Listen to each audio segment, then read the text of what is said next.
Em 1891, o longo e rigoroso inverno de Massachusetts tornava impossível a prática de esportes ao ar livre. As poucas opções de atividades físicas em locais fechados se restringiam a entediantes aulas de ginástica, que pouco estimulavam aos alunos. Foi então que Luther Gulick, diretor do Springfield College, Colégio Internacional da CM, convocou o professor canadense James Naismith, de 30 anos, e confiou-lhe uma missão: pensar em algum tipo de jogo sem violência que estimulasse seus alunos durante o inverno, mas que pudesse também ser praticado no verão em áreas abertas.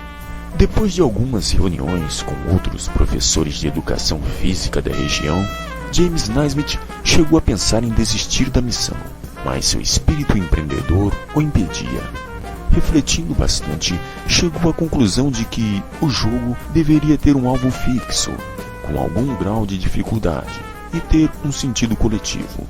Naismith decidiu então que o jogo deveria ser jogado com as mãos, mas a bola não poderia ficar retida por muito tempo, e nem ser batida com o punho fechado, para evitar socos acidentais nas disputas de lances.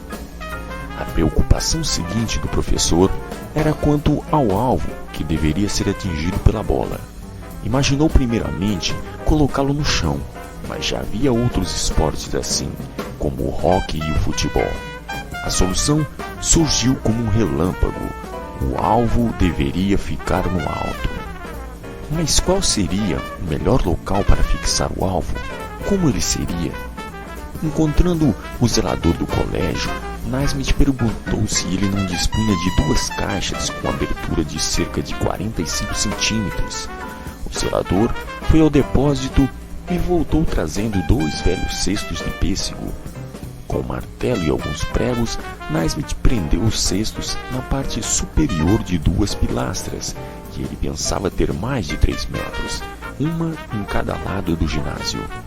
Mediu a altura, exatos 3 metros e 5 centímetros. Altura esta que permanece até hoje.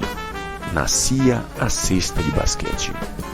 James Naismith escreveu rapidamente as primeiras regras do esporte, contendo 13 itens. Elas estavam tão claras em sua cabeça que foram colocadas no papel em menos de 1 hora. O criativo professor levou as regras para a aula, afixando-as num dos quadros de aviso do ginásio. Comunicou a seus alunos que tinha um novo jogo e se pôs a explicar as instruções e organizar as equipes. Havia 18 alunos na aula. Naismith selecionou 2 capitães e pediu-lhes que escolhesse os lados da quadra e seus companheiros de equipe. Escolheu 2 dos jogadores mais altos e jogou a bola para o alto. Era o início do primeiro jogo de basquete. Curioso, no entanto, é que nem Naismith nem seus alunos tomaram o cuidado de registrar esta data, de modo que não se pode afirmar com precisão em que dia o primeiro jogo de basquete foi realizado.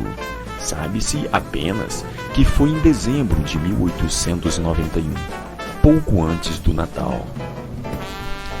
Como esperado, o primeiro jogo foi marcado por muitas faltas, que eram punidas colocando-se seu autor na linha lateral da quadra, até que a próxima cesta fosse feita. Outra limitação dizia respeito à própria cesta. A cada vez que um arremesso era convertido, tinha que subir até a cesta para apanhar a bola.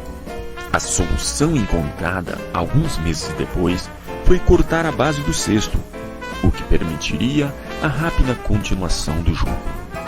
Após a aprovação da diretoria do Springfield College, a primeira partida oficial do esporte recém-criado foi realizada no ginásio Armory Hill, no dia 11 de março de 1892, em que os alunos venceram os professores pelo placar de 5-1, na presença de cerca de 200 pessoas.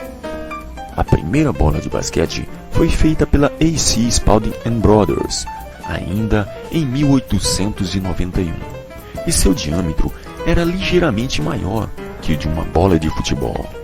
Em 1895, as tabelas foram oficialmente introduzidas. Naismith não poderia imaginar a extensão do sucesso alcançado pelo esporte que inventara. Seu momento de glória veio quando o basquete foi incluído nos Jogos Olímpicos de Berlim em 1936, e ele lançou ao alto a bola que iniciou o primeiro jogo de basquete nas Olimpíadas. Atualmente, o esporte é praticado por mais de 300 milhões de pessoas no mundo inteiro, nos mais de 170 países filiados à Federação Internacional de Basquete.